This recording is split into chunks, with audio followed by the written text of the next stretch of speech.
আসসালামু আলাইকুম। জার্নাল নিউজে সবাইকে স্বাগতম। আমি সিরাজুল ইসলাম জীবন। দর্শক, আগামীকাল পবিত্র ঈদুল আজহা।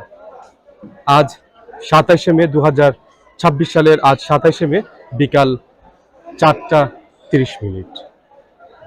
আপনারা দেখতে পাচ্ছেন হবিগঞ্জ পৌরসভার ঐতিহ্যবাহী যে পৌর পশুর হাট, সেখানে পর্যাপ্ত পরিমাণ পশু এবং ক্রেতা বিক্রেতা থাকার কথা, কিন্তু মাঠ একদম ফাঁকা রয়েছে।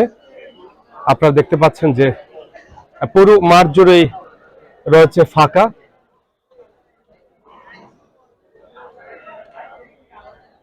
সামনে রয়েছে হাসিলগড়, আর এখানে রয়েছে সওদাগর কৃষ্ণনগর সরকারি প্রাথমিক বিদ্যালয় স্কুলের সামনে। এখানে ছোট ছোট পশু থাকে বিক্রি করার জন্য। প্রচুর মানুষ থাকে। গত বছরের ২০২৫ সালের যে ঈদুল আজহা, সেই ঈদুল আজহার দিনে প্রচুর পরিমাণের ক্রেতা বিক্রেতা থাকে এবং বাজারে পশু থাকে। কিন্তু ২০২৬ সালের আজকে ২৭শে মে বিকাল ৪টা ৩০-৩১ হবে। সেই সময় আপনারা দেখতে পাচ্ছেন যে কোনো বাজারে কোনো ক্রেতা বিক্রেতা নেই।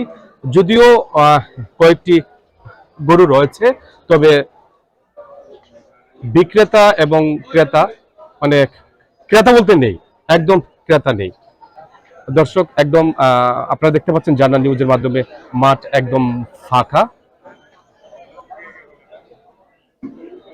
যদিও বাজার কর্তৃপক্ষ এবং যারা এখানে আসছে গরু বিক্রি করতে, তারা মনে করছে যে প্রশাসনের বিভিন্ন জায়গায় বাজার দেওয়ার কারণে সম্ভবত হবিগঞ্জ পৌরসভার যে ঐতিহ্যবাহী যে পৌর বাজারটি, সেটি একদম ফাঁকা রয়েছে, যেখানে প্রচুর ক্রেতা এবং বিক্রেতা থাকার কথা, মানুষের সমাগম, প্রচুর ভিড় থাকার কথা, কিন্তু এখানে একদম ফাঁকা রয়েছে বাজারটি। আপনারা দেখতে পাচ্ছেন। আমরা শুনবো কয়েকজন ক্রেতা এবং বিক্রেতার কাছ থেকে কথা। ভাই, আইছিলাম অনেক আশা করে, প্রতি বছর আসি আপনি গরু নিয়ে, তবে এবছর বেচে কিনা খুবই খারাপ। মনে হয় যে যে পরিমাণ বাজার, মনে হয় বিক্রি করতে পারবো না। বাজার এই কাস্টমার একদমই কম। ভাই, বাজারে মানুষ কম হওয়ার কারণ হলো ভাই, দেখতেছি যে বিভিন্ন জায়গায় বাজার বসে। তো বিভিন্ন জায়গায় যদি বাজার বসে, তাহলে তো এটা একটা ডিস্ট্রিক্টের বাজার। এই কারণে মনে করেন যে আপনি যদি ডিস্ট্রিক্টের বাজারটা যদি না হয়, বিভিন্ন জায়গায় বাজার হয়, তাহলে এই কারণে আমরা বেচা কিনা করতে পারতেছি না। আমরা চাই যে যেহেতু এটা সবসময় বাজার বা এই সিটি কর্পোরেশনের বাজার, এই বাজার থাকতো শুধু, যদি বিভিন্ন জায়গায় যদি বাজার থাকে, তাহলে তো আমরা না ভাই মাল বেচতে পারবো না। তো প্রতি বছরের তুলনায় এইবারের বাজারে মানুষও কম, ক্রেতাও কম, গরুও কম। তো এটার কারণ হলো একটাই, বিভিন্ন জায়গার মধ্যে বাজার হওয়াতে, প্রশাসনিকভাবে বিভিন্ন জায়গায় বাজার হয়েছে। মানে এই বাজার ছাড়াও বিভিন্ন জায়গায় গরুর বাজার হওয়াতে আমাদের এই বাজারে, হবিগঞ্জ গরুর বাজারে অনেক গরুও কম, ক্রেতাও কম, বিক্রেতাও কম। তো আমরা চাইবো যে হবিগঞ্জ গরুর বাজার ব্যতীত বাহিরের যে বাজারগুলো আছে, সবগুলো বাজার বন্ধ করে দেওয়ার অনুরোধ জানাচ্ছি আমরা। আর যাতে আমাদের এই বাজারের প্রতি সবাই মানে খেয়াল রাখেন, যাতে এই বাজারে গরু নিয়ে আসে সবাই। আমি হবিগঞ্জ গরু বাজার থেকে বলছি।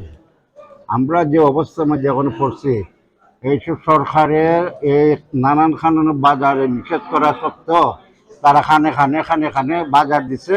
দেওয়ার সাইরা আমাদের এই যে ডিস্ট্রিক্ট বাজারে একদম বেচা কিনি নাই। একেবারে নার্ভাস হয়ে পড়ছি আমরা। এটা আমরা চাই সরকারের কাছে যে এগুলা বাজার, এই কুৎসা বাজার, এগুলা বাদ দেশে যাতে ডিস্ট্রিক্ট বাজার ডাকের বাজারের মধ্যে এটা হতো। এখন আমরা বহুত ক্ষতিপূরণ হয়েছি এখন, কিন্তু সরকারি কোনো এটা হয়েছে না, এটা নিষেধ দিচ্ছে, তবু তারা মানছে না। তারা কুৎসা বাজার দিয়ে দিচ্ছে, দেশে আমরা এই সর্বনাশ করছে। আজকে দেখেন আমি 11:30টার সময় বইয়া ওই 25টা রসিদ দেখছি না, 1 কোটির উপরে টাকার বাজার আইনে সাইয়া বহুত ক্ষতি হচ্ছে। যে জায়গাতে আমরা ওই ঈদের সময় আমরা আশা রাখি যে আমরা কিছু পাইমু, কিন্তু এই ফাঁড়ি বাজার গুলোতে আমরা এই সব নার্ভাস করে ফেলা দিচ্ছে। আমরা কি করে আবার সামনে বাজার আনবো, আর কি করবো। আর সেটার কারণ এই অনেকেই মনে করছেন, অনেক ক্রেতা বিক্রেতা এবং বাজার যে কর্তৃপক্ষ, তারাও মনে করছেন যে এখানে হবিগঞ্জ পৌরসভার যে পৌর হাট পৌরহাট বাদে যেগুলা প্রশাসনের যেগুলা বাজার দেওয়া হয়েছে, যে বিভিন্ন ইউনিয়ন পর্যায়ে বাজারের কারণেই সম্ভবত এই বাজার একদম ফাঁকা রয়েছে।